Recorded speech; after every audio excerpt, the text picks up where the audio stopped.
Okay, welcome. This is a demonstration of starting the e-exam system version 5 USB stick.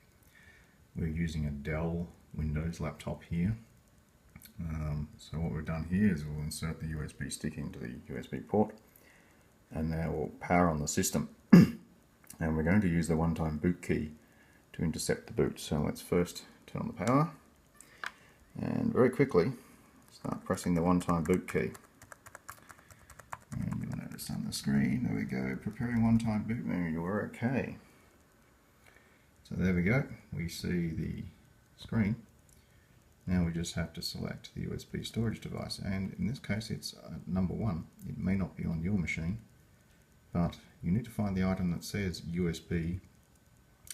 The item may say a brand name instead of just USB storage device, or it could be USB drive or something like that.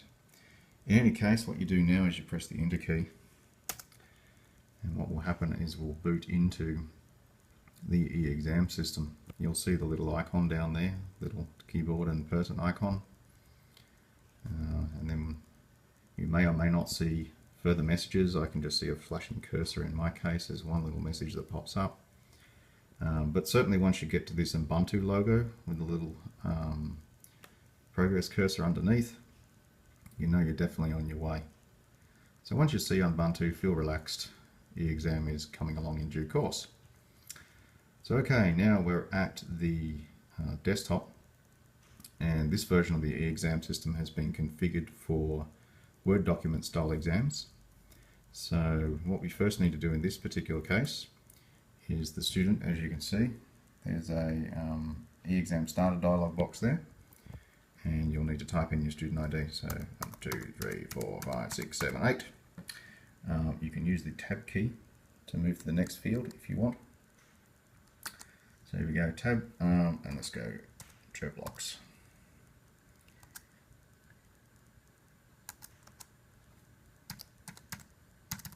So Joe Blogs, and then tab again, and you can be on the Start Exam button. So, or you could use your mouse, so whatever you please. Just press Start Exam, and you'll see that the LibreOffice software opens, and it automatically loads the Word document containing the exam materials. This is the example of University of Queensland's Essential Exam cover sheet.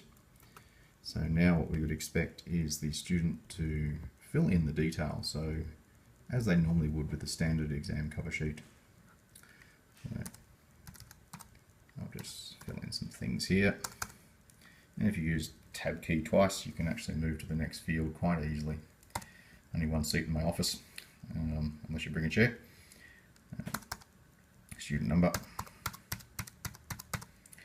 And family name. Remember, family name comes first rather than first name. So just the reverse. Joe. And the USB stick number will be printed on the USB stick. So let's just go number 1 for now. Now what we're ready for is filling in our answers. So you'll be able to scroll down. If you're on a keyboard machine with a 2-finger scrolling, that should work as well. So we scroll down to the first page of the exam, and you can see there's the first question. Off a bit there. And you'll notice that the instruction says, please write your answer below the line. Be careful to read the instructions that your lecturer has put in the document. That way you won't make a mistake. So, what's your full name? Question 1. Joe Dogs. Oops. Okay. So let's just pretend we've answered a few questions, and now it's time to save. So it's a good idea to save the document fairly frequently, because you never know. The system does have an automatic saving feature that will kick in every 1 minute, but that's a backup save. So remember to use proper save every now and then. So you could then continue to type the answers in. So Dell, blah, blah, blah. Okay, so let's fast forward to the end of the exam, because there's an example of... Okay, so just imagine you had a diagram, At the moment what we're doing with diagrams is we're sticking to fairly simple kind of process here. Hopefully your lecturers have done this as well. You'll see there's a diagram, got some labels, and you've been asked to label the parts.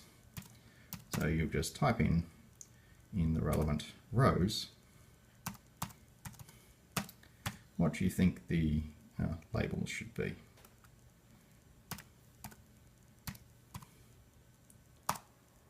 Whatever. Okay. Let's just say, okay, now I'm happy, I'm finished, let's finish the exam. Remember to close things very nicely, so we'll do one final save. Then what we do is go File Exit. This makes sure that the software shuts down nice and neatly. And now what we can do is choose the big red shutdown button, and we're going to shut the system down. Now we're doing a demo at this stage, so what we got is this dialog box here that asks us, do we want to clear my data or keep my data? Now bear in mind that in the real exam this is not going to happen, so don't worry about this one too much. Now what we're going to do in this case is we're going to keep the data, because I'm going to restart it and shows you what happens if you happen to need to change to a different computer. But in the normal exam you wouldn't get that dialog box, you just go directly to this one and you go confirm the shutdown. And the system would shut down nice and neatly. Now what you need to do is wait for the system to finish its shutdown procedure. You'll see the little icon thing there going forward, and when it's finished animating, and you see that there's a power computer, you see the light on. Most computers have got a light on their power button. So when that power button extinguishes the light, you'll be able to safely, there we go, it's off, so we can remove the USB stick. And now if we had to change another computer, we could do that. Well, what we're going to do is we're just going to restart. So again, let's plug in the USB stick, and this time I'll demonstrate what happens when you've configured your computer to automatically boot from the USB stick. Managed to configure it so that they will automatically pick up the USB stick as soon as I turn the power on. So that's the ideal scenario. Let's turn the power on and we just wait for it to boot. And we should see that it automatically picks up the USB stick. And there we go. Flash, flash, flash. And we go. So we've got the USB stick starting up automatically. We're now arrived at the desktop again, and because we've already done an exam, so just say you had to change computers because your battery went flat and you plugged it into another computer and you turned it on, this is what you would get. So you can see there's a continue existing exam button there, which is fantastic because it's recognized the fact that you've already got an active exam file on the disk. Press the continue exam button. And you may well be faced with this start recovery box. That's fine. We just go through the recovery procedure. Sorry about the handheld here. Finish. And there we go. We're back at our Word document again. Let's just scroll down. Scrolling down, and we can see there's some of the there's the answers that we typed in last time. So essentially, this system allows you to pick up where you got left. So that was the last thing I typed, that word label down there. We're good. So let's just say we continue to exam and now we want to shut down again. Let's go save, file exit to make sure we gracefully exit the software. And now we choose shutdown. As I mentioned before, this clear exam dialog box won't happen in your exam. So in this case, we are going to pretend that we want to hand the borrowed USB stick back because it's a demo. So let's press clear my data. In the exam, you would see this box that just confirms the shutdown.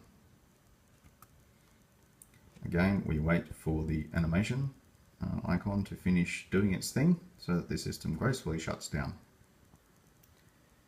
And then hopefully what will happen is the power button down there will extinguish itself, and when it does so,